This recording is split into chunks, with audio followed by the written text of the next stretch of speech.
Gold, trusted gold buyers. మీరు తాకట్టు పెట్టిన బంగారాన్ని విడిపించి ఈ రోజు ఉన్న మార్కెట్ ధరకు కొనబడను. 47 సంవత్సరాలు అవ్వాక 3 తరాల అధికారంలో ఉన్నాక ఎవరైతే 1989 పవర్లో ఉన్నారో వాళ్ళ మనవాళ్ళు పవర్లోకి వచ్చారంటే వాళ్ళంతా కరప్ట్ అయిపోయి ఉంటారు. కొత్తగా ఫ్రెష్గా కాదు కదా. పాలిటీషియన్స్ ఎవరు కొత్తగా స్వతంత్రంలో పోరాడి వచ్చారు. వాళ్ళ మనవాళ్ళు ఎలాగున్నారు మనం అందరూ కళ్ళెదురుగా చూస్తున్నాం కదా. సో సిస్టమ్ కరప్ట్ అయిపోతుంటారు. అమ్మేయటం, శత్రువులు తీసేయటానికి ఇంకో శత్రువుకి అమ్మేస్తారు. ఆ శత్రువు చూసుకుంటాడు. కమేనీ దగ్గర ఉన్న వాళ్ళే అమెరికాకి ఇజ్రాయెల్ కి లొంగిపోయి సమాచారం ఇచ్చారంటారు, అంతేనా? అంతే కదా. వాళ్ళే ఇస్తారు సమాచారం. లేకపోతే ఎలా తెలుస్తుంది వాళ్ళు ఎక్కడ దాకున్నారు? అంటే మేమేదో టెక్నాలజీ ఉపయోగించాం, ట్రాఫిక్ సిగ్నల్స్ నుంచి డేటా సేకరించాం, ఎప్పుడు ఎక్కడ ఉన్నాడో మాకు తెలిసింది. మొసాద్ ఇంటెలిజెన్స్, అమెరికా సిఏఏ ఇవన్నీ కూడా చాలా కనిపెట్టుకునే టెక్నాలజీతో కొట్టామంటున్నారే, అదిగా అట్లా కాదంటారు? హ్యూమన్ ఇంటెలిజెన్స్ అంటారు. అన్నిటికంటే మోస్ట్ పవర్ఫుల్. మషిన్ ఇంటెలిజెన్స్ ఉన్నది, టెక్నాలజీ ఇంటెలిజెన్స్ ఉన్నది. మనలాంటి వాళ్ళు అనలైజ్ చేయొచ్చు, ఎక్కడికి వెళ్తున్నాడు, ఎక్కడ ఏం చేస్తున్నాడు, కంప్యూటర్ సైన్స్ చేస్తుంది. కానీ అన్నిటికంటే మోస్ట్ వాల్యుబుల్ హ్యూమన్ ఇంటెలిజెన్స్. ఆ హ్యూమన్ ఇంటెలిజెన్స్ సాధారణంగా ఎవరైనా ఫోర్స్ఫుల్ గా పట్టేయాలని చూస్తే లొంగిపోతారు. ఏదో ఒకటి దానికి లొంగిపోతారు, వీక్నెసెస్ కి, డబ్బుకో లేకపోతే ఏదో ఒకటి. కానీ కొంతవరకు దాసేస్తా ఉంటారు ఒకరినొకరిని. ఇప్పుడు ఇరానియన్ ప్రభుత్వం కూడా తెలుసు వాళ్ళవన్నీ దాపరకాలని బయటపడిపోయి జాగ్రత్తగా ఉంటారు. అది ఇజ్రాయెల్ ఒక టెక్నిక్. డొనాల్డ్ ట్రంప్ కూడా చాలా మంది అతన్నే ఏదో తెలుగు తక్కువగా మాట్లాడుతున్నాడు అనుకుంటారు, కానీ కాదు. అతను కూడా సైకలాజికల్ గా చేస్తున్నాడు. సైకలాజికల్ గా అదర్ సైడ్ ని భయపెట్టిస్తున్నారు. Other side. సో ఇవన్నీ మీరు ఎలా చూడాలంటే మాటలు ఏదో ఊరికనే కాదు, దానికి టార్గెట్ ఏంటి, దాని రియల్ ఉద్దేశం ఏంటి, ఎంతో ఉద్దేశానికి అది బయట కనపడేదానికి చాలా తేడా ఉంటుంది. సో ఇవన్నీ మనం అలా చూడాలి. ఇప్పటి వరకు జరిగిన యుద్ధం వల్ల అమెరికా ఇజ్రాయెల్ తీవ్రంగా నష్టపోయాయి. ఆర్థికంగా కూడా వాళ్ళకి ఎక్కువ నష్టం కలిగింది. ఇక ఏదో పైకి యాక్ట్ చేయాలి కాబట్టి ఇప్పుడు యుద్ధం చేస్తున్నారు, కానీ మనస్ఫూర్తిగా చేయట్లేదని ఒక వాదన కూడా ఉంది. ఏమంటారు సార్? ఎందుకు వాళ్ళు ఎలా ఓడిపోయారంటారు? వాళ్ళు 13 రోజుల్లో ఉంది. 13 రోజుల్లో ఇరాన్ 47 సంవత్సరాలు కట్టిన బిల్డింగ్స్, రైల్వే లైన్స్, వాళ్ళు, హార్బర్స్, ఎయిర్పోర్ట్స్, ప్లేన్లు అన్ని తీసేస్తున్నారు కదా. ఆయిల్, చమురు డబ్బుతో కొన్నాయన్నీ పొగ అయిపోయినాయి కదా. సో ఇప్పుడు టార్గెట్ వాళ్ళకే ఉన్నది. అమెరికాకి రోజుకి వాళ్ళ బడ్జెట్, డిఫెన్స్ బడ్జెట్ $3 బిలియన్ రోజుకి. వార్ టైం ఇంకో $1 బిలియన్ కలుపుతారు రోజుకి. పెట్రోలే కాదు, ప్లేన్లు పడిపోతాయి, కొత్త ప్లేన్లు తేవాలి, ఖర్చు అయిపోతాయి. ఎమర్జెన్సీగా ₹10 ఉండేది ₹1,00,000 కొనేస్తారు సాయంకాలానికి. అలా చేస్తారు. సో రోజు అమెరికన్ బడ్జెట్, డిఫెన్స్ బడ్జెట్ $2 నుంచి $3 బిలియన్ రెగ్యులర్ బడ్జెట్. దానికి చాలా మంది ఇంకో 50 కోట్లు, 100 కోట్లు కాదు, ఇంకో $1 బిలియన్ కలుస్తున్నాయి డైలీ. ఇంకో $1 బిలియన్. 15 రోజు 15 బిలియన్, ఇంకో 15 కాదు, ఇంకో 100 బిలియన్స్ ఖర్చు పెడతారు. ఎందుకంటే దాంట్లో కూడా సీక్రెట్ ఉన్నాయి. వాళ్ళ ఖర్చు అంతా మళ్ళీ అమెరికాలోనే పెడతారు. అక్కడే ప్లేన్లు తయారు చేస్తారు, అక్కడే రాకెట్లు తయారు చేస్తారు, అక్కడే స్టీల్ తయారు చేస్తారు, అక్కడే అసెంబుల్ చేస్తారు. అదే భారతదేశం కొనుక్కోవాలనుకో మనం అంతా బయట నుంచి కొనుక్కోవాలి. ఇరాన్ కొనుక్కోవాలంతా అంతా బయట నుంచి కొనుక్కోవాలి. సో అమెరికాకి నష్టం అవినా, కానీ అక్కడే ఖర్చు పెడుతున్నారు కాబట్టి ఆర్థిక వ్యవస్థ అంత పల్సన్ అవుతుంది. సలహాదారులు చెప్పారంట ట్రంప్ కి. మనం ఈ రోజు పేపర్ లో కూడా చూసాం, ఈ యుద్ధం వల్ల ఇంకా పరిస్థితులు బాగాలేదు, అమెరికా ప్రజలు కూడా దీన్ని వ్యతిరేకించే పరిస్థితి వస్తుంది, ఇప్పటికిప్పుడు ఆపేస్తే బెటరు, మనం చేయాల్సిన నష్టం ఇరాన్ కి చేసేసాం, కానీ ఇంకా ముందుకు వెళ్ళకపోవటమే బెటరు. అది అతను ఇప్పుడు ఇద్దరు, ఇరాన్, అమెరికా, ఇజ్రాయెల్ ముగ్గురు పులి మీద సవారీ చేస్తున్నారు. దిగలేరు. ఎవరు దిగితే వాళ్ళని తినేస్తుంది పులి. సో అది అలా మేము దిగిపోతున్నాం, ఇంటికి వెళ్ళిపోతున్నాం అంటే అది కుదరదు. దిగే రింగ్లోకి ఆఖరి వరకు ఉండాలి, వాళ్ళు తగ్గిపోతే గానీ అని అంటారు. ఇరానియన్స్ కూడా తెలుసు వాళ్ళు తగ్గిపోదామని ఉన్నది, కానీ మేము తగ్గిపోతామని చెప్తే క్రష్ అయిపోతారు, వాళ్ళు చెప్పలేరు. సో ఇద్దరు ఎవరో వచ్చి మధ్యవర్తి వచ్చి చేస్తారు చూస్తున్నారు. రష్యా, చైనా ప్రయత్నం చేస్తున్నాయి. అదే అవ్వచ్చు.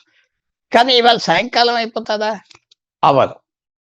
రోజు రోజు అమెరికాకి విజయం రాకపోయినా జ్ఞాపకం పెట్టుకోండి, వాళ్ళు అలా డ్యామేజ్ చేస్తా ఉంటే ఇరాన్ చాలు, అలా డ్యామేజ్ చేస్తా ఉంటే చాలు. రోజు రోజుకి వాళ్ళు మళ్ళీ తేలుకోవడానికి కొన్ని సంవత్సరాలు పడతాయి. అదే చెప్తున్నా చాలా మందికి, మీరు భారతదేశంలో కూర్చున్నారు, మీకెందుకు ఆ గొడవ గురించి, మీకెందుకు ఆ యుద్ధం చేసుకొని, మన స్నేహితులు కాదు కదా.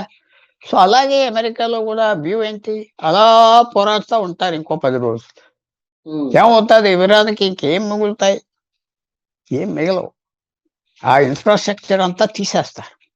సో అది నష్టం అయిపోతుంది ఇరాన్. ఏదో బయటకు వచ్చావు ఎగురుతావంటే ఎక్కడికి ఎగురుతావు?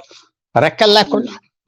అంటే 100 సంవత్సరాల తర్వాత ముగించే రారా దశకు వచ్చిందా సార్? యుద్ధం ముగించే పరిస్థితికి వచ్చిందా?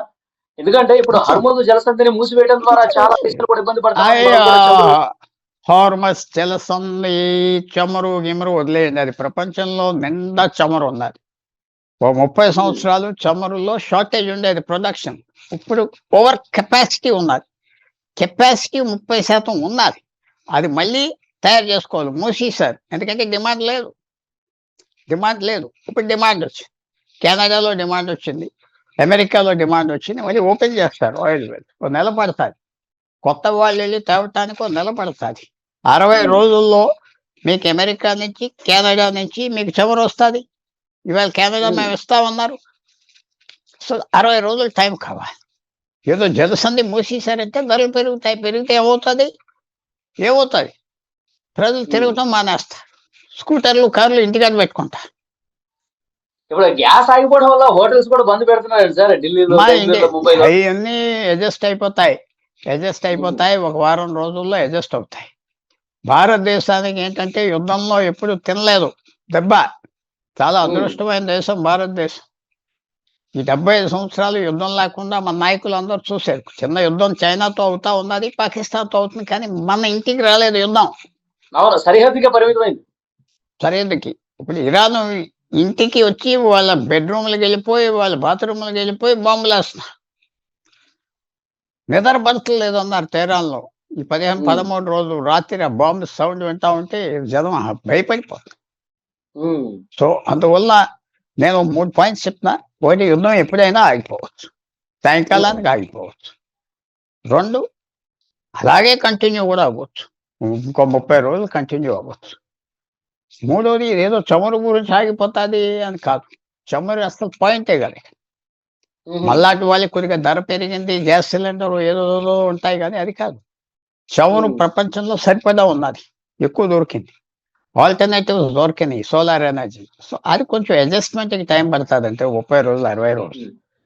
ముఖ్యంగా యూరప్, అమెరికా, కెనడా ఈ దేశాలు ప్లస్ 56 ముస్లిం దేశాల్లో 46 దేశాలు సంతర్పణ కూడా చెప్పలేదు ఇరాన్ చచ్చిపోతే అయోతోలాకి. దానికి ఏమంటారు? ఎవరు? పాకిస్తాన్, బంగ్లాదేశ్ ఎవరేం చెప్పలేదే. అయ్యో చచ్చిపోయినది ఎందుకు చెప్పలేదు చెప్పండి మీరు? అంత ఇరాన్ మీద వ్యతిరేకత ఉన్నది. అరబ్ దేశాలు, వాళ్ళ గురించి మిగతా దేశాలు ఎవరూ మాట్లాడట్లేదు, ఒక మాట అంటలేదు. వాళ్ళు ఆయిల్ చౌకగా ఇచ్చి దొబ్బేసే టైంలో అందరూ వెళ్ళి తీసుకున్నారు, పాకిస్తాన్, బంగ్లాదేశ్ అందరూ. ఇప్పుడు ఎవరు మాట్లాడట్లేదు. సో అందువల్ల ఇరాన్ మీద మంచి చెడ్డకు, ఇరాన్ చాలా పెద్ద దేశం, నా వ్యూ, పెద్ద సంస్కృతి. తర్వాత నాలాంటి వాళ్ళకి షియాజ్ అంటే చాలా పార్షియాలిటీ ఉన్నది ఆ కమ్యూనిటీ అంటే. ఎందుకంటే వాళ్ళు చాలా లిటరేట్, ఎడ్యుకేటెడ్, చాలా ఉన్నాయి, వాళ్ళలో ఉన్న గుణాలు ఉన్నాయి, చాలా గొప్ప గుణాలు ఉన్నాయి షియా కమ్యూనిటీలో. అది కాదంటానికి ఎవరు కాదు, చాలా గొప్ప గుణాలు ఉన్నాయి. వాళ్ళు చిన్న చిన్న తగువులకు దిగరు, సమాజంలో తోసుకోరు, పీసుకోరు, ఇలాంటి ఏం చేయరు, రౌడీజం ఉండదు, క్లాస్ పీపుల్. వాళ్ళు ఇబ్బంది పడుతున్నారంటే అందరికీ బాధే పాపం. కానీ వాళ్ళు ఉన్న దేశంలో ప్రభుత్వం చేసే పనికి విరోధం వచ్చింది. నేను తీసుకొచ్చి పెట్టలేదు వాళ్ళకి విరోధం. ఆ 46 ముస్లిం దేశాలు ఎందుకు ఫైట్ చేస్తున్నాయి వాళ్ళతో? అమెరికా, యూరోప్ ఏంటంటే వచ్చిన ప్రాబ్లం ఇరాన్తో. ఆ చమురు వచ్చాక 1979 అధికారం తీసుకున్నాక వాళ్ళు నిశ్శబ్దంగా చేసే పని చేసుకుంటా పోతే ఎవరు పట్టించుకోరు.